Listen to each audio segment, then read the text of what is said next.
A trip to Sikkim and North Bengal. Hello everyone, I am Rudranil. Welcome back.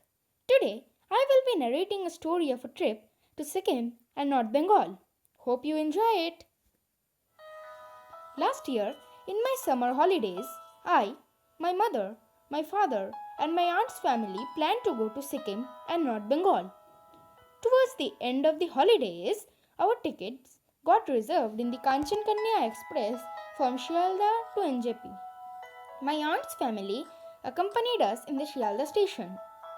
My uncle, aunt, big brother, I, my mother, and my father boarded the train. We had bought our dinner already. We enjoyed it by 9 p.m. and went to sleep. My father and uncle occupied the two topmost berths. I and my brother occupied two middle berths. My mother and aunt occupied two lower berths. It was summer, but at night we were all feeling cold because we were going towards the north. We reached NJP at 10 minutes to 8 because the train was running late. I took my camera along, so I will share with you some pictures of the trip. We boarded our Bolero car, which was already booked before. Our driver was Mr. Mahesh Adhikari, a good, happy, and jolly man who loved to talk very much. At last, it became a funny moment when he talked with some other drivers. Anyways, we first went to a dhaba to have some breakfast.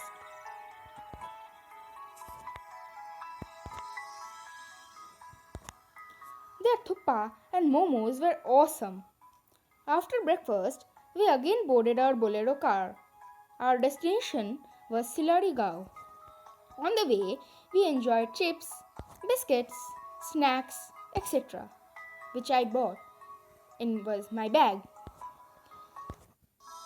First, we visited the Jalsha bungalow, which I would show you now.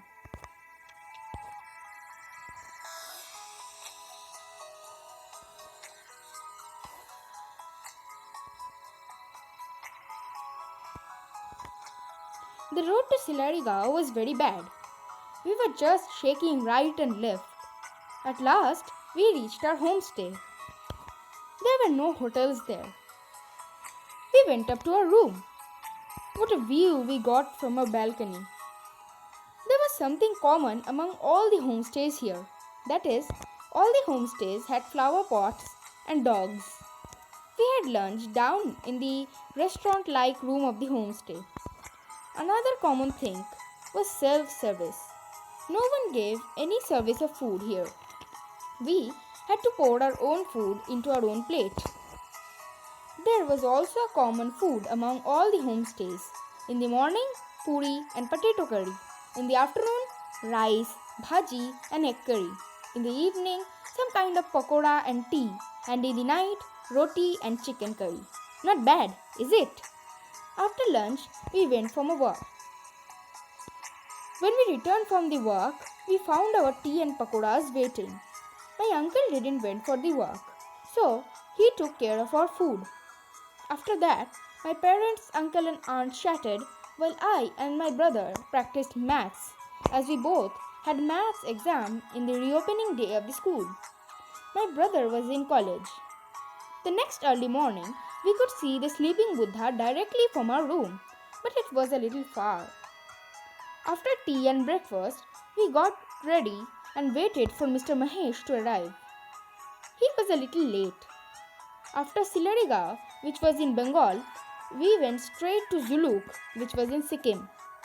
In the summer, there was 10-degree temperature, and in Kolkata it was 35-degree. What a change, isn't it? On the way, we saw beautiful waterfalls.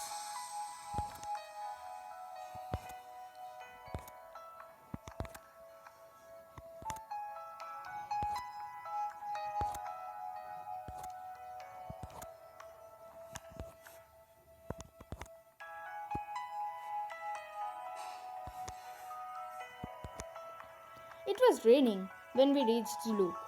Soon after the rain stopped, we reached our new homestay. As told earlier, all the homestays had flower pots and a dog or two. this one also had. I like plants and trees but not dogs. The dog there just resembled a bear. It was so scary. As told earlier, the menu of lunch was rice, bhaji and egg curry. We had the same and again went for a walk like last day. My uncle's family were at the homestay. They were feeling very cold. Indeed, it was very cold. And we had put our woolens and jackets. By walking, we reached a Lord Shiva temple. We stayed there for 10 minutes.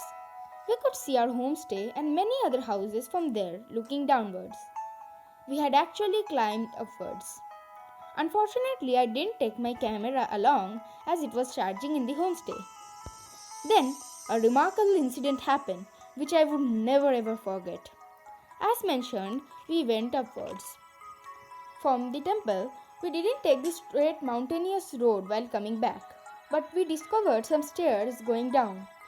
We decided to take shortcut by that. As we climbed down a lot of big mountainous stairs, on coming to a certain point, we saw that there was no more stairs. It was then not possible to again climb up those big stairs. But there were no more way.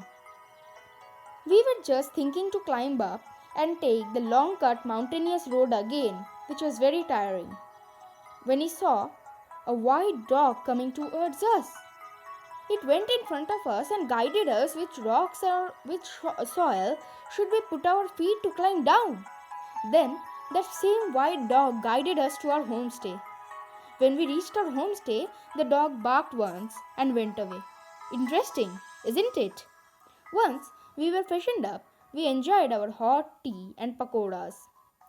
That night, we had our dinner and slept. The next early morning, after the mentioned menu, we planned to go to Mairangao. But first, we decided to go to Nathang. But because of the landslide, we couldn't. Instead, we saw another point.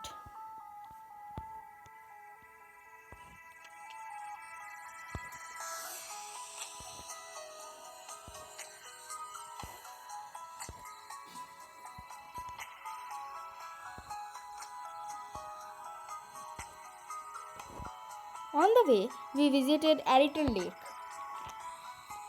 We took a round around the big lake. We could see swans and could also spot some fishes. After visiting the Aritel Lake and taking a walk around it, we sat for a while in the bench near the lake while suddenly we saw something happening in the water. We thought a very big fish would be there, but alas, anything didn't happen anymore. After that, we visited a temple.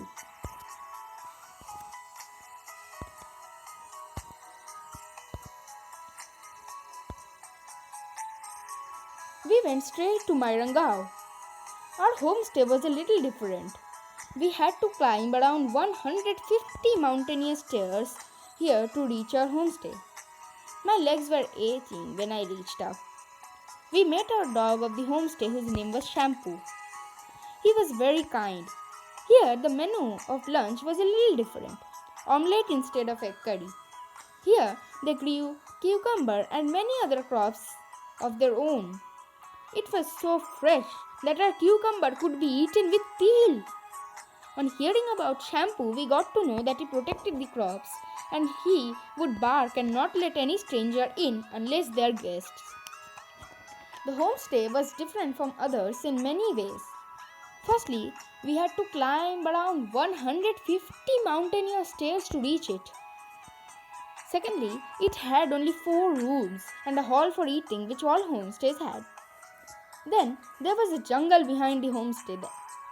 That day we didn't go for any walk as we had to climb down 150 stairs and again climb up those.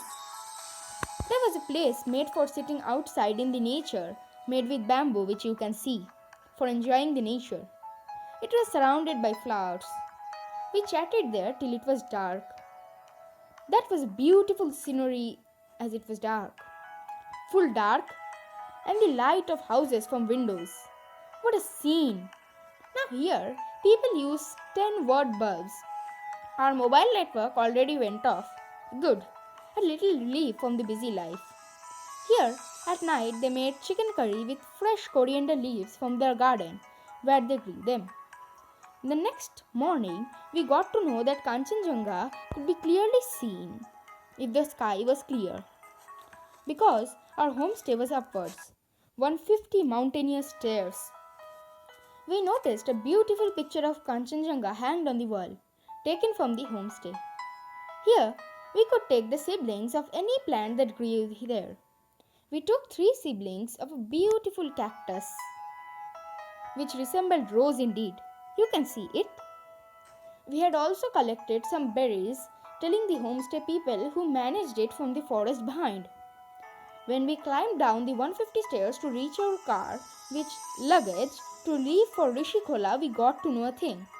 We just boarded our Bolero car with luggage when the homestay man said that there are bears in the forest behind who eats bamboo. From there, we went to Rishikola. Now, Rishikola is a beautiful place with Rishi river. Kola means stream or of the river. It was an awesome place. Here also the road was very bad, but after the bad road, what we saw just pleased our eyes. The beautiful Rishi river. We crossed the river by our car. Across the river was our homestay. Our homestay was the only homestay there. No other homestays were there. We could view the beautiful river from our balcony. The river was not an usual river. I could not explain the beauty of that beautiful river in words. Please refer to the picture above.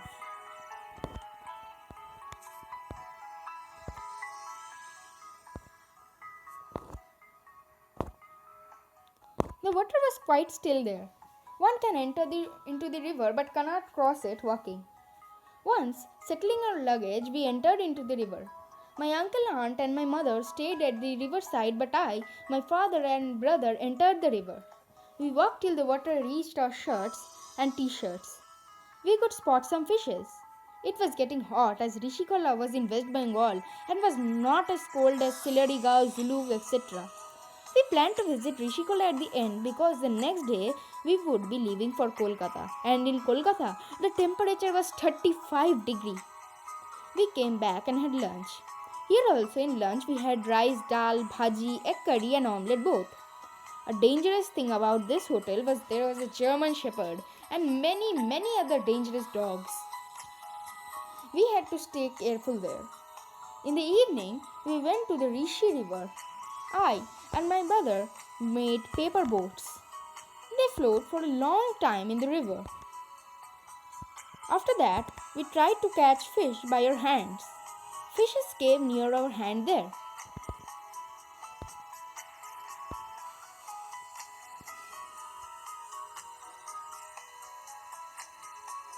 Just then, when we were having fun, Mr. Mahesh, who called me Sachin, came and said, "Sachin, come to see a thing."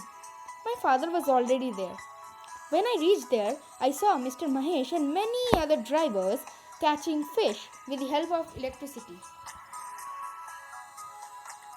They caught many small fishes. It was indeed very pleasing.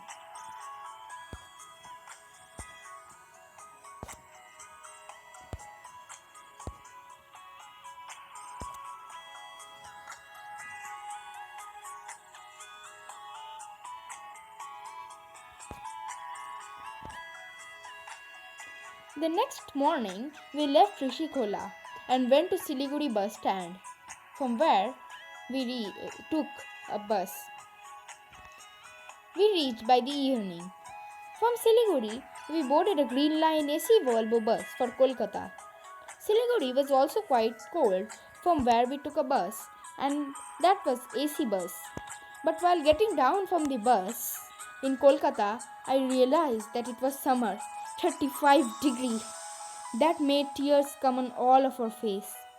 It was so very hot there. Anyways, we enjoyed a lot. We would never forget such an awesome place and the funny actions of Mr. Mahesh. Thanks for listening. Hope you liked it.